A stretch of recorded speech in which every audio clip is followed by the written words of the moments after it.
We're going to focus on the NDC primaries. It appears we may not see the primaries if things are not sorted in the boardroom of the NDC. My name is Umaru Sandamadu. You're welcome to the Situation Room, and I'm doing this with my... Bernard Affle. Thank you, Sandra. Good to be here again. Good to see you. I mean, we didn't anticipate that everybody was working towards NDC primaries coming up, the newsroom preparing, people are doing all their projections and all of that. And then things are so as you said, it could either be settled in the boardroom, but it looks like it's more the courtroom. It looks like because the courtroom will be Friday. We understand that the party managed to get an abridgment of time. So by close of Friday, we will know if there's an election on Saturday. Or not. Regardless of whether there will be an election or not on Saturday, the Situation Room is where everything happens. So be with us because we'll do all the analysis for you, and the discussions are happening here on City TV.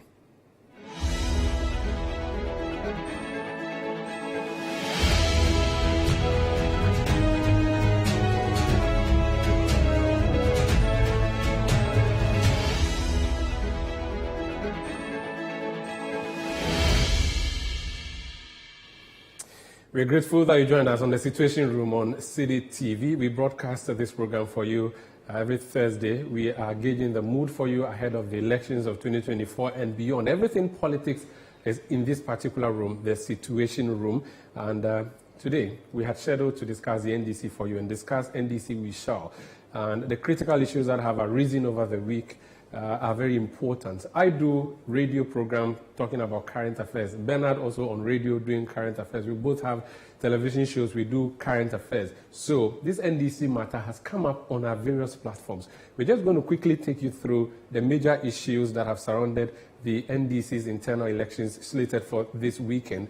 Bernard, I think you should take it first. Yes, so if you were watching the show prior to this show, we were replaying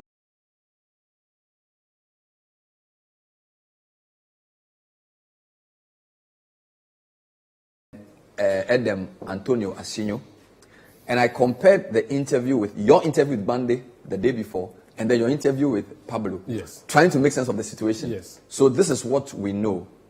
The political season is well and truly here.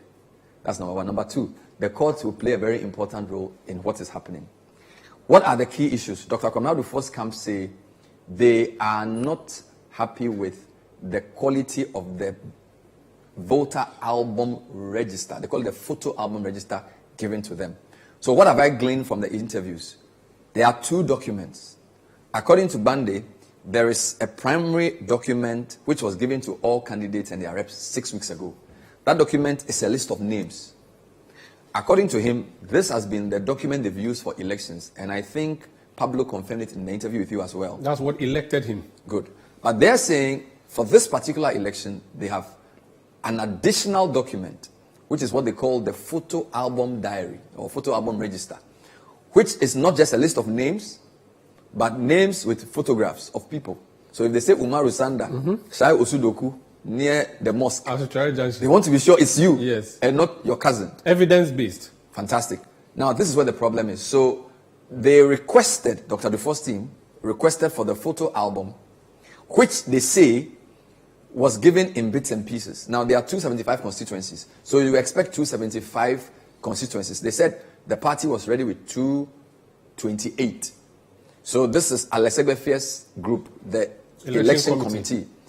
So Dr. Dufour has three problems. He says, number one, you gave me 228 as against 275. The time you gave me the 228 is very close to the election. Be that as it may, I started checking to verify or validate this 228 with the list we all have. And I noticed that it's actually only 220 you gave me. So there are 8 missing. So that's problem number one. Problem number two, maybe, and I'll move here to make that even easier. The problem number two is that in the 220 that you have, there are some 75,000 or so names that I don't know where they are from. Strangers. I see those names in the photo. I don't see them in the list. Third problem, there's another 3,000 people we expect to see we are not seeing. All right? So they're saying this photo album register is incomplete and is flawed. And that if we were to go ahead and vote on Saturday, the 3,000 people will be disenfranchised The 75,000 people don't know where they're coming from, and we don't also have the rest of the 55. So what are they telling the court to do? A lot of things. They are saying, injunct the process. They've applied to the court to say, look, I am an interested party, I am a candidate, I want you to stop the process and command the NDC, and that's the word they use, command the NDC to fix the problem, to give me the right photo album register. Okay. Number 2, they should give it to me 5 clear weeks to the election so I can study it properly, and then obviously rectify the anomalies in the original register, if any. And then if there are any costs, let the people who I have served this thing on pay. So the first defendant is the General Secretary, Fifi Abukwete. Second defendant is the Director of Elections, Alex Ebefia. And then he has also then served, he has also served the other candidates. So John Mahama and Kojo Bonsu. And then he has added the EC, because the EC is the one running the election. So this is what Dr. Dufour is asking. So this is a lot of grammar, but basically Dr. Dufour's team is saying if the elections were held on Saturday, the register is flawed. So this photo album that, in fact, let me go back and show you. So they're basically saying a declaration that the photo album issued by Fifi Kwete and Alex Ebefia is, as the primary document for the conducting of the elections, is incomplete and inaccurate. So he's not suing the party. The party is not on the list. There is General Secretary. Yes, because these are functions performed by specific individuals within the party. So declare. So then you see, the reason is interesting that you are saying that the Electoral Commission, so the court should declare that the register is incomplete and inaccurate. So you're asking them to do a technical job. Okay, right? I find it. I would have sued the party, but of course, they have legal team, and so I'm just wondering, because the party is a vehicle that has given these officers the rules to play. Yeah. So sue the party, let the General Secretary represent the party as administrator of the party. It's the same thing. I don't think it's that. So suing him, because the party's constitution allows for the election committee to be the custodian of this, of the process, right? So they're also saying that the order should then direct the General Secretary and the Director of Elections to prepare and deliver a complete and accurate photo album register to the plaintiff and other aspirants. So they are fighting for. So, okay. So, Bernard, there are a few things, and this morning on the City Breakfast Show, you were trying to dissect the issues. And Sky was helping you, if an application or injunction application is filed, does it automatically injunct the party, or it means you wait till the court says you have been injuncted? What is the interpretation? So, I mean, look, you can talk to 10 lawyers and get 2 different answers. I can say the various people who contributed to the program, about 70% of them thought that once an injunction application is filed and a party like the EC, who, by the way, are the subject of the 3rd relief, that the injunction should restrain 1st, 2nd, and 5th EC from conducting the internal presidential election. So according to these lawyers, if a process has been initiated to injunct a process or an activity or an automatically action, if you were to go ahead to perform that action, you would then render the judgment or the decision about the injunction nugatory. You will negate it. You will make it useless. So they're saying that conventionally, and they quote a number of cases, including the recent GFA versus Goldfields case, and then they also quote, incidentally, a Bank of Ghana versus Dufour case, which was a Supreme Court case. So I can say about 70% of the lawyers we interacted with thought that the EC was right in saying, once we've seen this injunction, we cannot proceed. So the majority view is that when the process is filed and served on you, you're automatically injuncted. You have to wait for the court to hear. The party has been trying to navigate its way around this because it's a big Congress. This is something that was planned months, if not years ago. And they've decided that they're going to do it on Saturday. And unlike the MPP, they're going to do everything on one day. So we have a presidential candidate and a parliamentary candidate across the country. Now, the party, I'm sure, did not see this coming, even though they were having back and forth. Speaking yesterday to Pablo Jojo Parado, he gave me the indication that it is almost like Dr. Kwabena Dufour was exhibiting bad faith, because you asked for A, we're supplying with A. You asked for B, we were working towards giving you B. And then you showed up in court immediately after our meeting, and then you serve us with this writ. They thought that that was not good. So the inside information we had was that they would go to court, beg the court or pray the court to bring the hearing of Monday, 15th May back or forward, rather. Exactly. So that's what the NDC is asking for, so what the NDC actually asked for two things, and you are correct. NDC is saying that, look, the election is supposed to be on Saturday. And let's be clear, the court chose the date based on the lawyers and the registrar's decision. So this is not the judge. We don't even know if a judge has been appointed, right? So NDC is saying, look, we are asking for an abridgment of time. We're saying, bring the matter to Friday, and we believe that based on the arguments we put forth, we can resolve the matters so that Saturday still comes on. Because, and look at point 2, in the likely event that the instant application is granted, the plaintiff will not be prejudiced in any way, and also no harm will be caused. So you're saying that, look, if you do the thing on Friday, Dr. Dufour is not going to suffer. So Monday is not like germane to the case. That's the first point. Then they're also saying, look, in the interest of justice, let me go to the second one. Yeah. Now, they now respond to Dr. Dufour, right? They're talking about the actions they took, because don't forget, Dr. Dufour's team is claiming, even in their statement of claim, that, look, we wrote to the General Secretary, he didn't respond.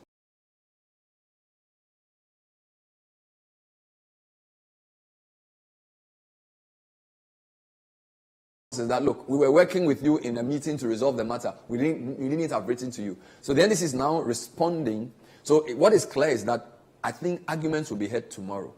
What we do not know is that even if you hear the arguments, will the judge be minded to say, let me make a decision on Friday? Or let me make a decision on Monday? But I feel like once the court has agreed to abridge time on the basis that the election is supposed to be on Saturday, it will be absurd to say, let me hear the case on Friday and then decide on Monday. So I think tomorrow, a lot of people will be in court to listen to the arguments. Now, two things. Dr. Dufour taking NDC to court suggests lack of trust for the party executive, because there are internal processes that have to be addressed. It also shows that the internal processes could not resolve the matter, because when I speak to Dr. Dufour's people, the impression is created that we did our best to get this resolved. And the party is also saying we're on the process of resolving it. So it points to you that there appears to be a lack of trust between the Dufour team and the leadership of the party organizing the election. But you see, I also noticed that it is not, even though Dufour is the one who has his name on the rate, Kojo Bonsu is also an interested party, and even though he has not joined him legally in court, he's still.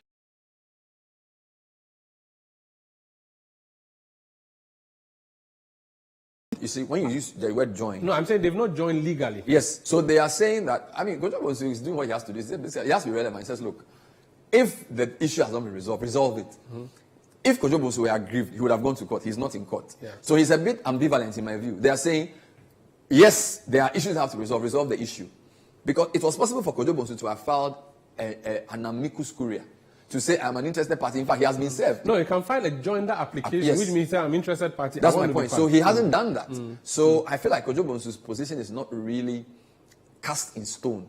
He's basically saying, if the guy has a problem, solve it so that we can move on. But my point is that he has, through his communicators, said that they agree with what Dufour is doing. But wouldn't you? Yes, so I'm saying that it means it's two against.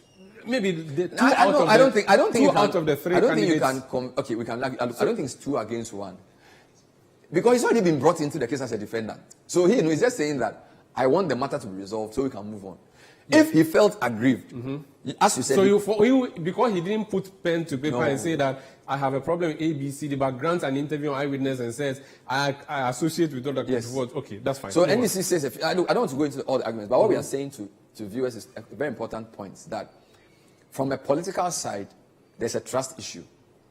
All right? And, it's important because John Mahama in Upper West Region, if you listen to the news on Wednesday, he said the track record of NDC in the past when it comes to internal elections is that when a losing candidate supporters want to come and join the winning candidate, they are ostracized by the winning candidate supporters. So he's declaring that if he wins, all the supporters of the other contenders can work with him. And he said this on Tuesday. It was played on air on Wednesday. Now you have this impasse, which possibly could lead to, in my view, an ostracization of Dr. Dufour's team. Because when I interviewed Edem yesterday and I interviewed Bande, I got the impression that there is a lot of mistrust between Dr. Dufour's team and the party executive. So whoever wins, whatever happens, the NDC has a lot of work to do in terms of mending its own internal fences, because the tone of those who have gone to court appears to be that of saying these guys don't want to do a fair thing, and the party is like,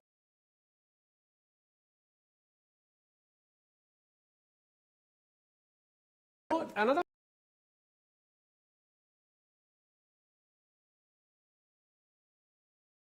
If you go to the courts, it's almost like you put the parties. yeah. I don't know what the party's action would be against Dufour later. Yesterday when I interviewed,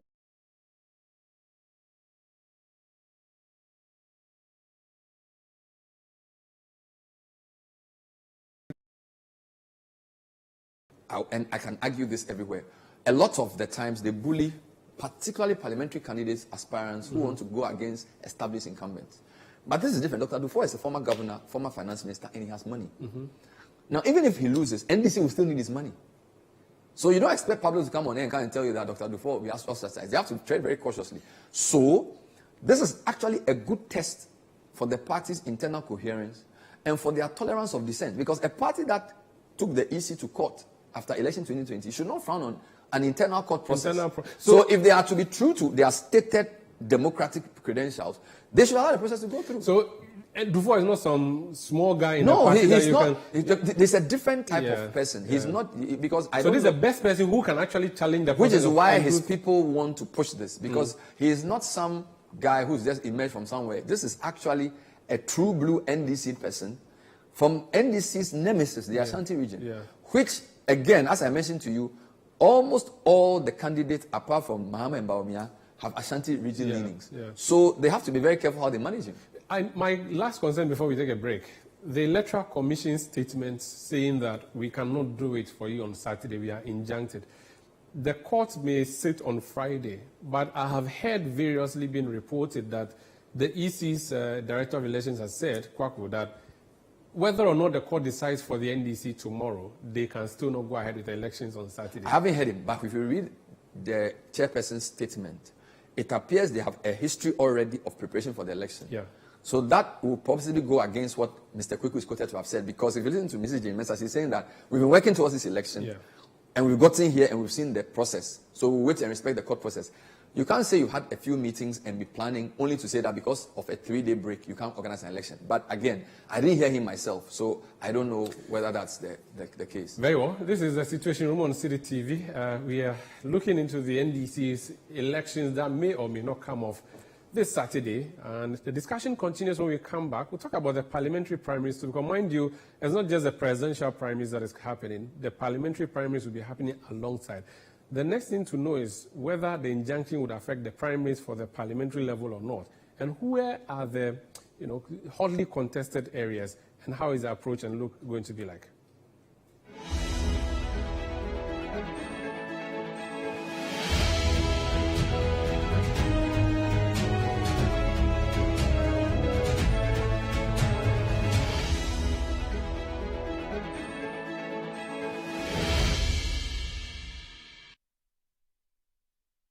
Day 4. Now this promises to be a long day of discovery. Waking up at the Ganas Hotel and enjoying a sumptuous breakfast.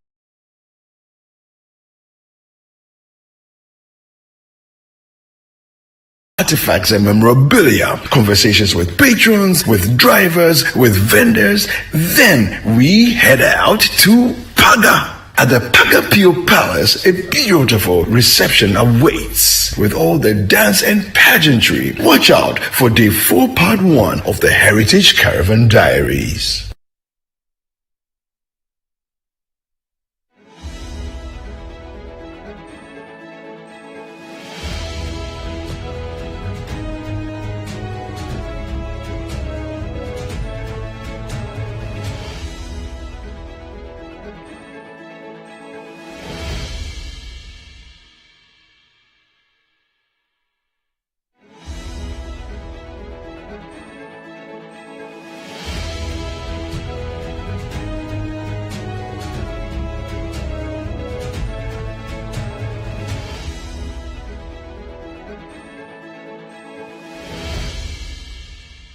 This is still the Citi'uation Room coming to you on City TV. My name is Benavale. I'm here with Umaru Sanda Amadu. Already, we are not sure if Saturday's primaries will happen. Be that as it may, there are very important considerations. The Ashanti region has become the hotbed because, as we indicated, Sanda, we already have two of the contenders to Mahama from Ashanti. In the MPP race, apart from Dr. Baumia and Jogate, almost everybody there have an Ashanti. It's an Ashanti. So we'll discuss Ashanti fully. Yeah. So later on during the show, we'll go to Hafiz to pick some of the key contests in the NDC primaries for Ashanti region. But this week, I got two letters.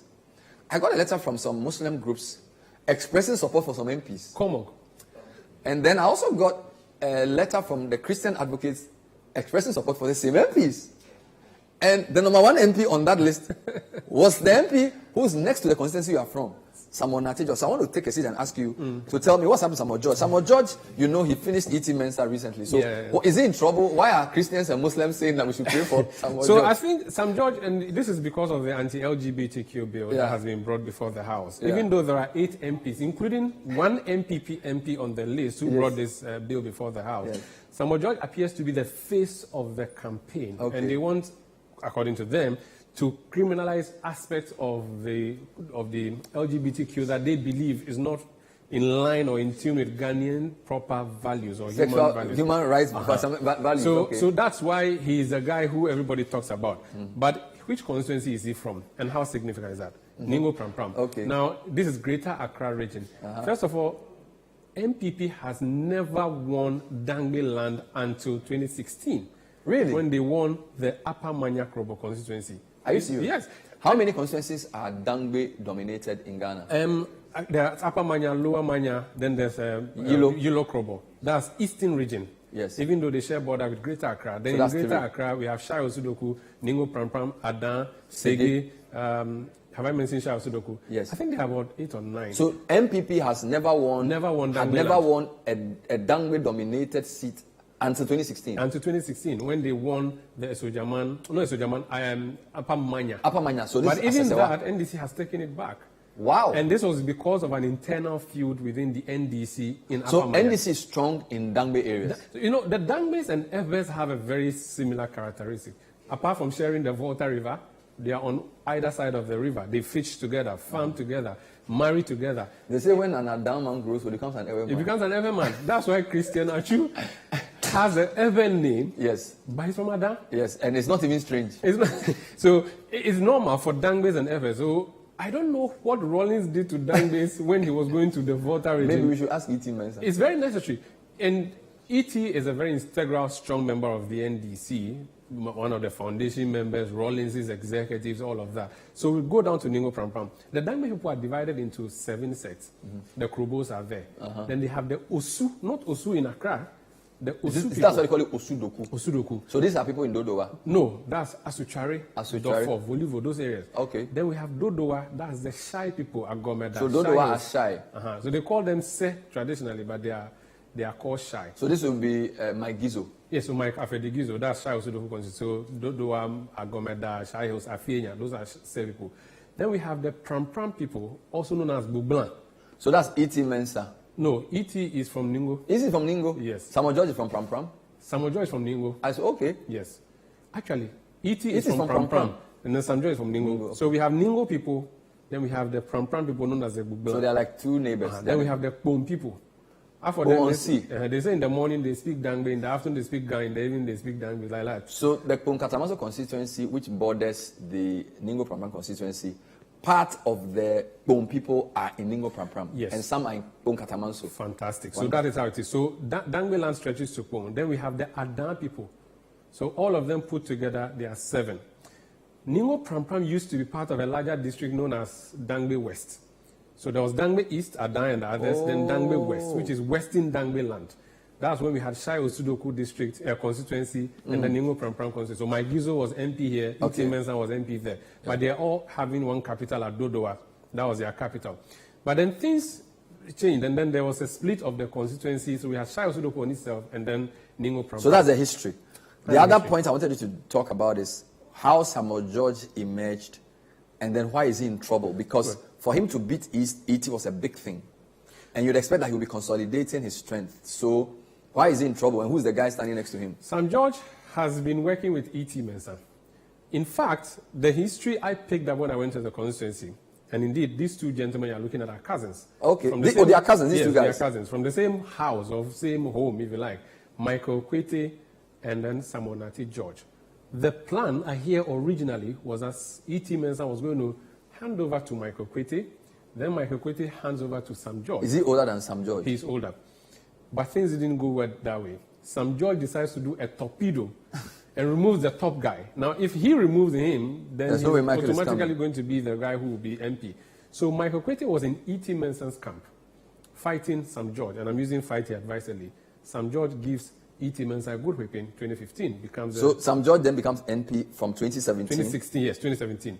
And then he's in his second term. Good. Now, this guy is from the constituency, a very rich businessman who has been giving E.T. Mensah a fight for his money.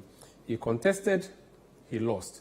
He went to become chairman of the constituency. So Michael Kwete was chairman of NDC? Chairman of NDC in the constituency. He did that for a while. It was time for primaries. He resigned to go and contest Sam George. He lost by 8 votes. In the 2019-2020 primaries? The last election. He lost by only 8 votes. Now, it was very significant because Sam George is very influential in that area. This guy comes, he's also been doing a lot of work in the background. He then decides to contest him as chairman, sitting chairman, decides to resign. Is that allowed? No, he resigned. Okay. But you could say that he became chairman working towards being parliamentary candidate again. Yeah. Because initially he was not. He becomes chairman after Sam George became MP, so he can consolidate his resources and then contest. He lost by 8 votes. Now, after that, he went to contest Greater Accra Regional Chairman of NDC. Wow. And he went against Adekoka Ashimo. Oh, so this guy was chairman for the Ningo Pram Pram NDC and then contested regional chairman. No, he resigned to contest. As regional chairman? No, for contest Sam George in the primaries. And lost. He lost. Then he goes to regional chairman. Against Adekoka and Ashimo. Wow. He didn't win. But then again, you would say he was going to consolidate himself. So he has regional credentials. So he's known in the region. So he's not a small guy. And he's now contesting Samuel George again. Now he goes back.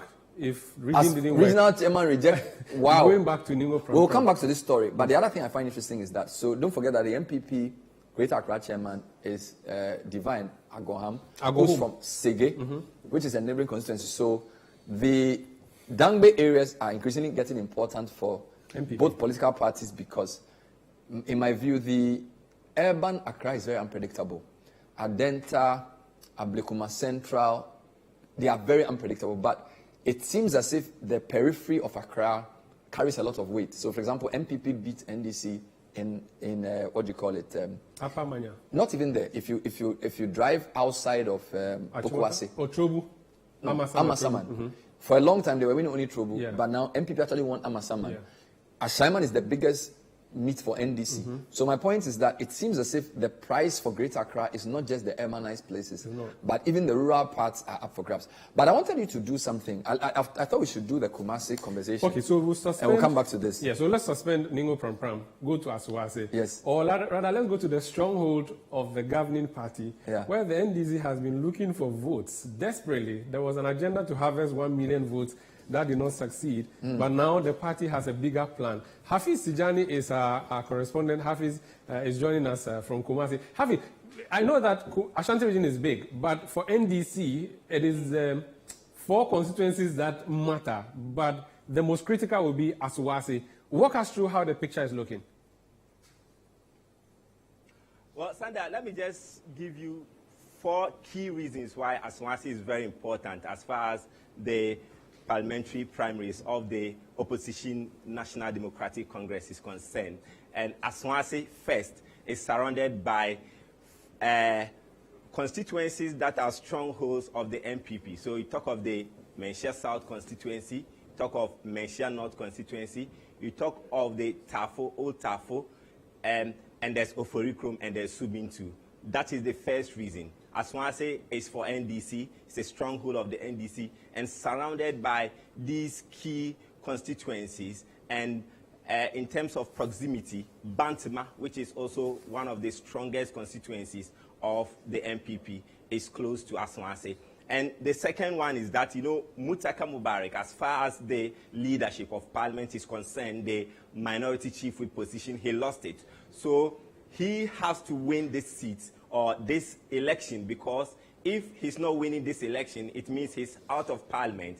He doesn't hold any leadership position as far as the minority leadership in parliament is concerned now, and he has to win this to be able to stay in parliament. That is the second reason. And the third one is that Mutaka is leading a front of constituency executives and other party members in the constituency. And his constituency chairman, who is the father of the constituency as far as the party is concerned, is also holding some other party members and other executives. And this constituency chairman this time around is bringing in a candidate to contest Mutaka because he's embedded in the campaign of the main contender of Mutaka Mubarak. And the fourth one, the fourth key reason that is making Aswase a very important constituency to look at as far as the primaries is concerned, is that someone is contesting Mutaka this time around. Mutaka has been going unopposed. In 2015, he went unopposed. In 2019, he went unopposed. And this time around, he's been contested. So these are the reasons I have cataloged as far as the primaries in Aswase is concerned. So Hafiz, this is Bernard. How much trouble is Mutaka in? Who is his main contender? And how close is the race? So Masaudu Mubarak in 2019 came to contest Mutaka, but Mutaka was allowed to go unopposed. He tried to file his nomination at the regional office. The nomination was rejected. He proceeded to the national. National didn't take his nomination forms, and there were news about continuous headlines about Aswase, where supporters of Masaudu Mubarak were burning car ties and protesting about this issue. And he is an entrepreneur. He's a former branch chairman in the constituency. He's also born and raised in the constituency. He's someone who is so in touch with the youth. He's someone who has helped a number of the youth to travel abroad. So many see him as someone who is a panacea to the youth unemployment being grappled with by the youth in the Aswase constituency. So he's someone who I will say in this primaries is giving Mutaka a very tough time, and he's giving him a match for his money. And Masaudu Mubarak, and like I told you, has the chairman on his side, the constituency chairman on his side, and this constituency chairman, Faisal Dauda, who is known in the constituency as Malang Concern, was someone who was a bit of an errand boy of Mutaka Mubarak, and now if he's moving from Mutaka's side to his contender's side, many are raising eyebrows about what he can do to propel votes for the contender for Mutaka. So Mutaka comes as MP for Aswase through the by-elections of 2005. He has been comfortable since then, except that now you're saying that there's problem for him in that constituency. Do you know if this has anything to do with the national shake-up of the leadership front of the party in parliament? Because he was a key guy that we knew was doing operations for the party as a whip. Do you know if the constituents are considering that? Are delegates thinking of that and saying that that is a sign of perhaps a vote of no confidence, or does not play any role at all, his removal as whip? So before today, this has been the conversation among the delegates and party members in the constituency.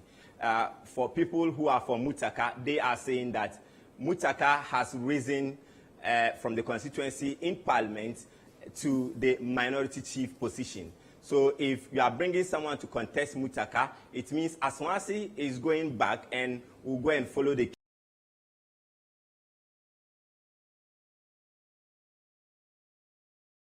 Mutaka is no more the minority chief whip, is not part of the leadership in parliament. So if you are bringing someone to contest him, meaning that Aswase is not going to lose. But for people who have seen Mutaka rise in parliament in terms of he going into parliament through the by-election and rising to become the minority chief whip in parliament, and someone who is so vocal in parliament.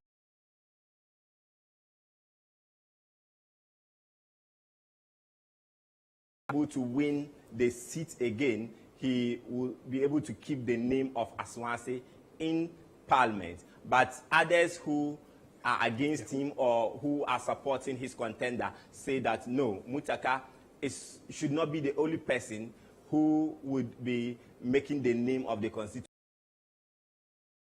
So make the name of the constituency, because the constituency itself, that position as the parliamentary candidate for Aswase, stand a bigger chance of winning the seat for the NDC. So that is the conversation that is going on in the constituency among party members. Hafi, so Aswase is that green island in the sea of blue. It is not the only constituency in the Ashanti region. 4 seats for the NDC mostly. Tell us, what kind of makeup is there for which reason NDC has that as a cool chop, but it cannot succeed in the rest of the region? Can you come again, Sanda? So I'm wondering why Aswase and the 3 other constituencies that NDC would win usually are a comfortable and safe seat for the party as against the rest of the region. What is the ethnic makeup, perhaps, of these constituencies for which reason NDC would win them? Well, exactly. So that is playing a very key role in terms of votes. So when you go to Edra, you have people coming from the northern part of the country and settling at Edra, and that is a key constituency for the NDC. And when you come to Aswase, you have the ethnicity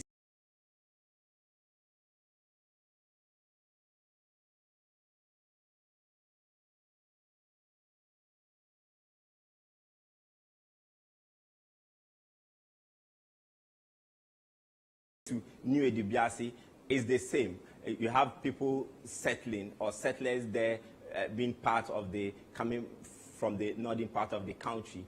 So that is playing a role in terms of the appreciation of votes. So when you have a constituency like the Oforicom constituency, for instance, that has a very has nearness to the Aswase constituency, you have voters who have registered at Aswase because they feel comfortable voting there because they can vote for the opposition NDC.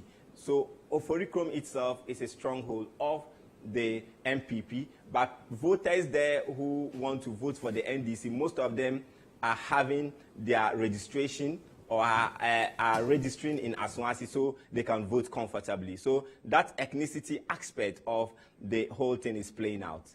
Hafiz, I have a question for you. Apart from Aswase, you mentioned that the Setre area is a big one. We had some rumors that Dr. Dufour's son was interested in one of the Ashanti seats. Which seat is this, and what is the situation there? So that's the Setre Afram Plains. Okay. That is Drobon, so popularly called. You know, that is where you have a father and son contest. Many call it the MP, Alex Adumaku Mensah, and the son contesting him. A lot of people have given varied reasons why this is happening. So people say because the incumbent MP is backing Mahama and not backing his brother in the race, that is why his son is being pushed to come and contest him. But when you speak to Dr. Kobna Dufour Jr., he is saying that he has worked and contributed to the growth of the constituency. So he thinks that it's time for him to become the member of parliament for that area so that he can also contribute greatly to the successes of the party in that constituency. And 2 other people are adding up to the father and son contest. We have Professor Brenya, who is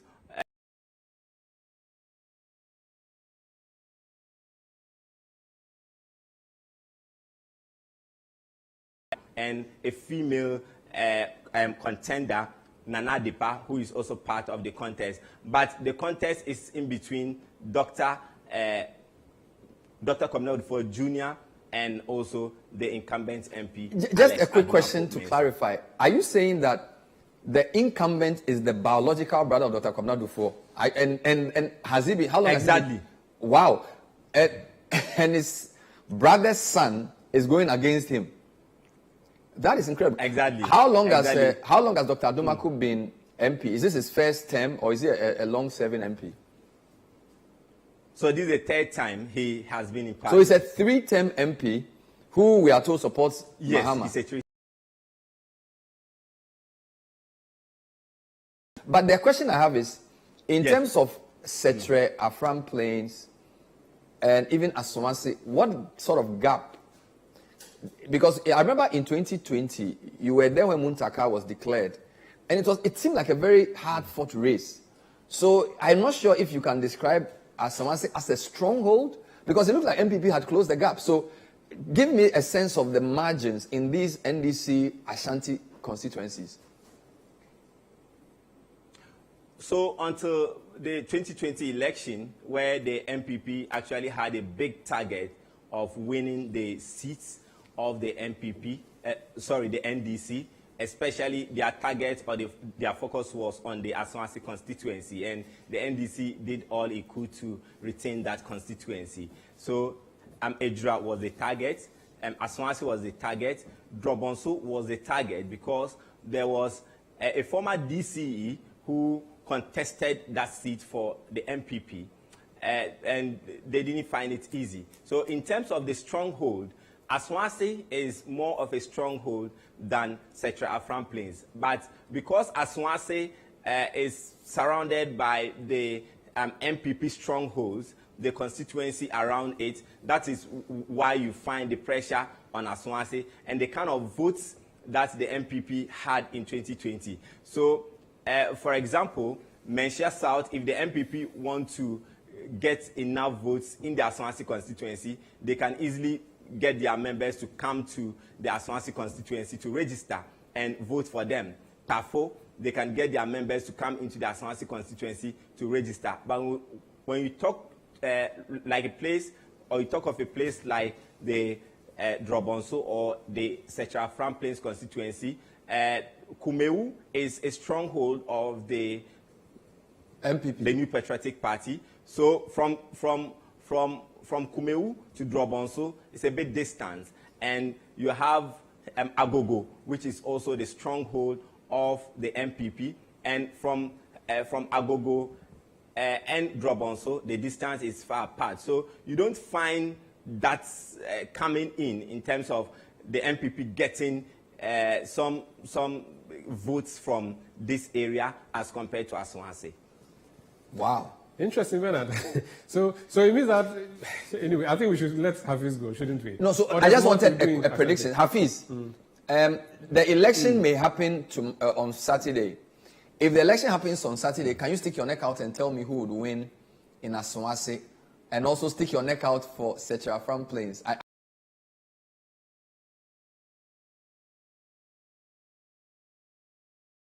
For those who speak Hausa, Muntaka has been going on with this slogan, Bakudi Bani Soya Yani. It's not money, it's love. But the youth are saying that we are sick and tired of Bakudi Bani Soya Yani. We want jobs, we want transformation in the constituency. So a lot of people who still follow Muntaka would sing that slogan wherever he goes. And for the youth who say they want job, they want change, they say that this slogan is a cake, and we want a new person to come and contest Muntaka so he can bring us the relief we are looking for.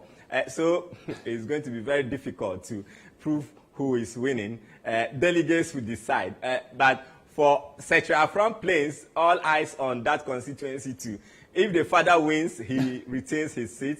If the son wins the father, is the delegates that will still decide, Bernard. Wonderful. We'll come back to you next time and talk about the other New Edubiase, and then I think there's another one. So if you look at the description, ethnicity and makeup is very important. Necessary. So Asomasi is like the Zungu within Kumasi. And it's surrounded by a lot of the MPP places. Citi'uation Plains, a lot of migrants working in the agricultural sector. Ejira Citi'uation as well. Ejira has the farms, and the New Dubiasi. So the picture we see nationally in terms of how people vote plays out even within the regions as well. So there's urban Kumasi, Aswasi, then there's rural, where you have the...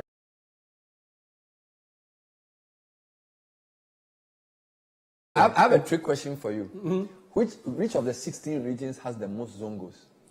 I think it would be Ashanti, which is very funny. No, I interviewed the MPA boss, who is former Minister for Zongos. Mm-hmm. It was one of the salad days. And he says, I'll be shocked that at the time I did the interview, the region with the most number of Zongos was the Eastern region. Are you serious? I'm telling you. I couldn't forget. So we can call him and check. But I interviewed him in 20.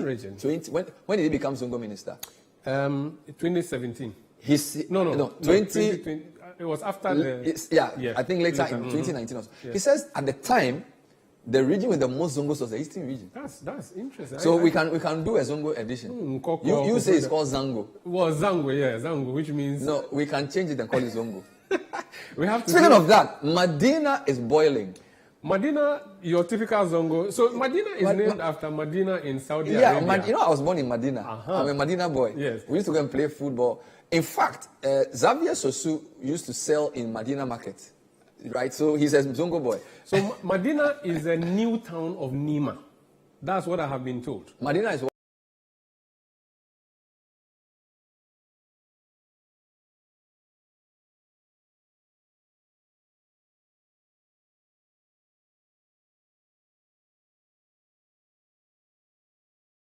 One of the most popular trotro cars from Medina was Newtown and Nima. And usually, Thursdays to weekends, there was a lot of movement. Because it seemed as if, I didn't really think about it. So when you're not getting to Circle or Accra, and you're standing by the roadside, you will get Newtown, and you get Newtown Pig Farm, and then Nima Mamobi. So Medina is a pilgrimage. I didn't know this. Medina is the second biggest, in Islamic terms, second biggest city for in Islam. Mecca. Prophet Muhammad was born in Mecca. So so even Nima is Mecca. And then you are the Medina, which is a new town. So Francis Xavier Sosu and Everman. We'll come back to that, and then we'll talk about Ramadan as well, who seems to be in a bit of trouble in Adenta. This is the Citi'uation Room. We'll be right back. We'll be right back.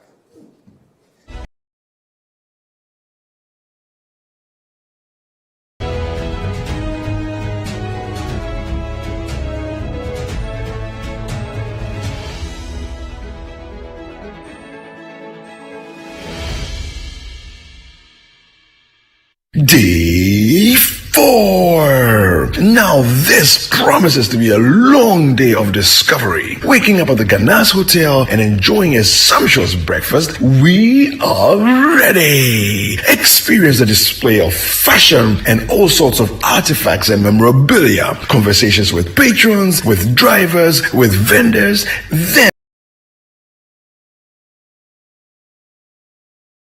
a beautiful reception awaits with all the dance and pageantry. Watch out for Day 4 Part 1 of the Heritage Caravan Diaries.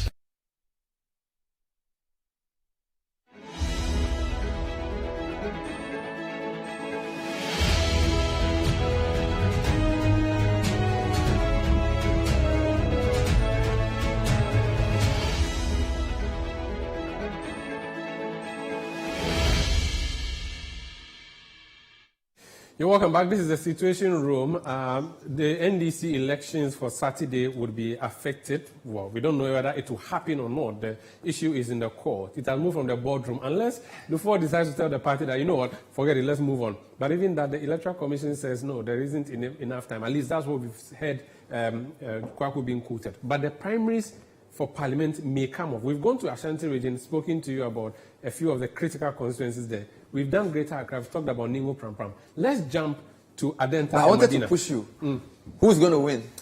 Bernard, these are my very good friends, and they are watching me on TV now. Michael Kwete has done a good job over the period. Sam George appears to be the politician or the master politician in this. Yeah. So he has proven it, removing E.T. Mensah, a stalwart. Yeah.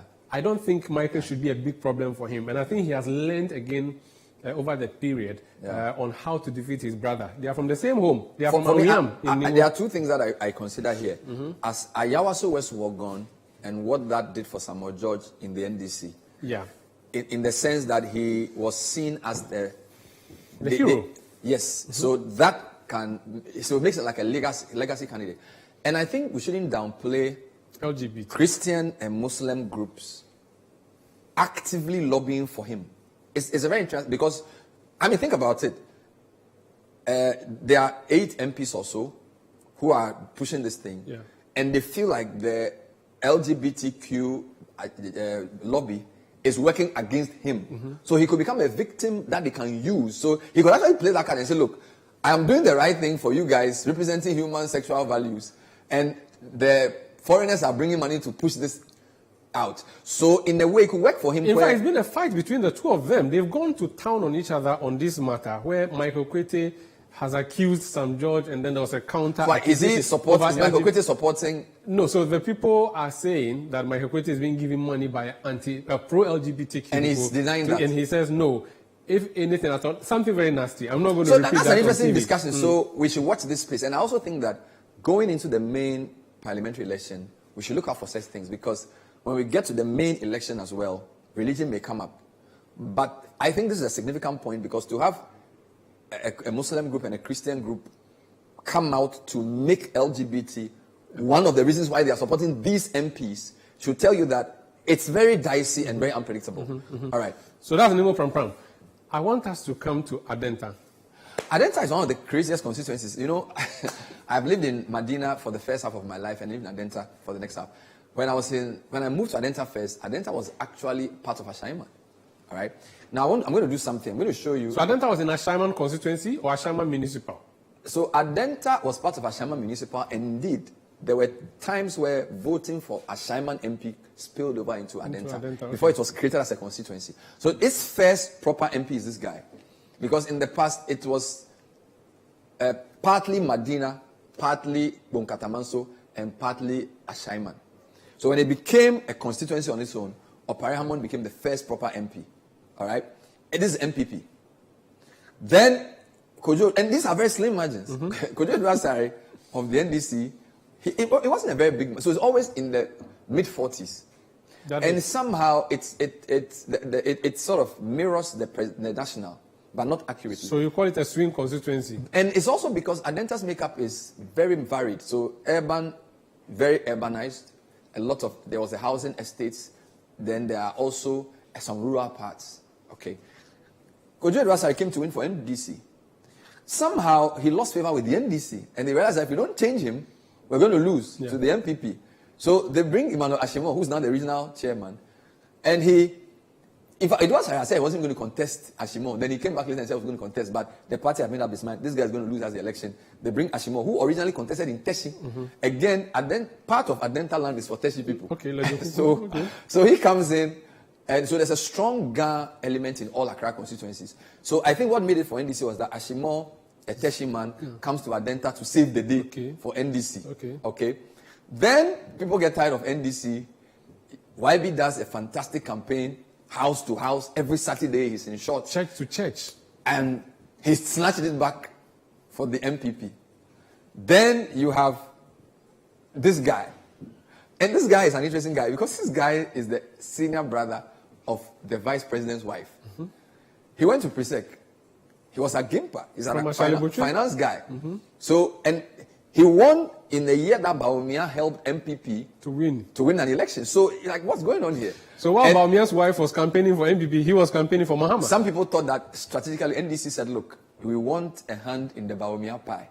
So we need Bawumia's big sister, Bawumia's wife's brother in our side. The firstborn of... Because Abu Ramadan PNC had moved to MPP to all intents and purposes. Yeah. So I think this guy was important for the NDC. That was his second time. Yes. So, and his victory was very narrow as well. So NDC, of course, he lost to YB first. So NDC is like, this guy, we want him because we want to let his family. Don't forget, he's Fulani. And the Fulani of which you are, again, Adenta, there's a part of Ashie called Fulani. So a lot of Fulanis live within But that area. he's from Ashalebotre, Alaji Belko's house. That's what I'm saying. That all Yeah. I would say that in Adenta there's a whole line because of the grazing and the water bodies from Ashalebotre the lakeside area. through the back of Lakeside, all through to where Kojo Dems live, Yeah. all the way to what do you call it? Amrahia. Amrahia. That whole area, there are important Fulani families there. So my point is that again, he won and won narrowly.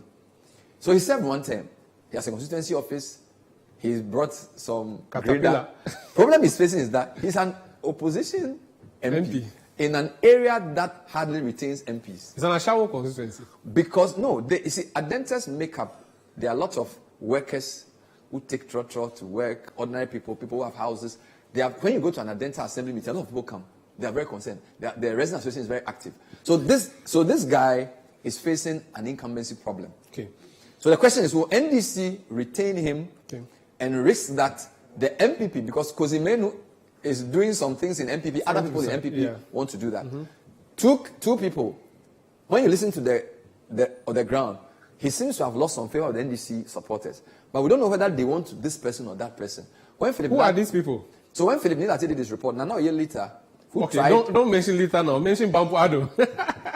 But people generally know him. Nana was beaten by this guy, and she's a former minister. So people see her as she has more experience to beat the MPP. But this is a fresh face, Kenya University educated young lady who also has started doing projects in the constituency. So this is my calculation. Depending on the disaffection for this guy, if the disaffection is not too high, these two people can split the votes and he can still sail through.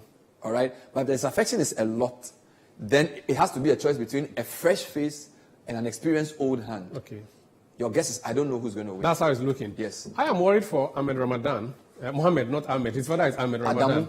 So Mohammed Ramadan, my worry for him is that the Adenta I know, they don't retain candidates. It's an Ashawo constituency. So usually NDC may replace their candidate to stand a chance of winning. So if you're an MP in Adenta, you either lose your primaries or you lose the main elections. And it has happened so many times that I really am worried for him. Even though 2 days ago when I was driving home, I saw a big grader with his poster. I mean, he can come and grade my area before. So even if he loses Charlie, you come and do the grading for us. In fact, let me speak directly to him. Modibo, Nohani did not nyama. So I know from Yanda Nugata, Martina, God let her know any lady. Was just speaking Fulani. What are you saying? I'm saying to him that he has to do a lot of work because Adenta is a tricky place. But I want you to say what Hafiz said about money and love. Hafiz says it is not about money, it is about love. Bakudi Bani, so yani. So Adamu, in fact, they call him Modibo. His nickname is Modibo. Modibo means Malam, like the teacher or something. Will he be Baumias in law help him?